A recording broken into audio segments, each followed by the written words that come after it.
തെറ്റുകുറ്റങ്ങളൊക്കെ ചെയ്തു പോകും, മൊബൈലിലൊക്കെ എൻഗേജഡ് ആയി പോവും, കോസ്മെറ്റിക്സിന്റെ ലോകത്തൊക്കെ പെട്ടുപോകും. പക്ഷെ നിർത്തണ്ടേ? ഒരു കാലം വരെയല്ലേ അതൊക്കെ. ഇതെന്നെ ജീവിതാക്കാൻ പറ്റുമോ? അക്കൊന്ന് നിർത്തി ഒരു പുതിയ ജീവിതം വേണ്ടേ? അതിന്റെ ഹബീബായ സല്ലല്ലാഹു അലൈഹി വസല്ലം തങ്ങളെ കണ്ടേ മതിയാവുള്ളൂ എന്ന് ഉറച്ച തീരുമാനം ഉണ്ടായാൽ, ഇമാം നവവി റളിയല്ലാഹു അൻഹുവിനോട് ഒരാൾ വന്ന് ചോദിച്ചു, തെറ്റുകാരായ മനുഷ്യന്മാര് നബി സല്ലല്ലാഹു അലൈഹി വസല്ലം തങ്ങളെ കാണുമോ സ്വപ്നത്തിൽ? സ്വാലിഹീങ്ങൾ മാത്രമാണോ റസൂലുള്ളാഹിനെ സ്വപ്നത്തിൽ കാണുക എന്ന് നവവി ഇമാമിനോട് ചോദിച്ചപ്പോൾ നവവി ഇമാം പറഞ്ഞു, അല്ലല്ലോ, സ്വാലിഹീങ്ങൾ മാത്രമേ കാണുള്ളൂ എന്ന് ആര് പറഞ്ഞു? അല്ല, തെറ്റുകാർക്കും കാണാം. ആ സംശയോത്തരം കിതാബിൽ കാണുമ്പോൾ ഒരു പ്രതീക്ഷയാണ്. ഫതാവ നവവിയിൽ ഈ മസല ഉണ്ട്.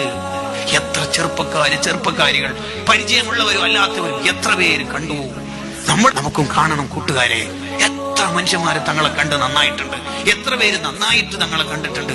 സല്ലല്ലാഹു അലാ മുഹമ്മദ് സല്ലല്ലാഹു അലൈഹി വസല്ലം.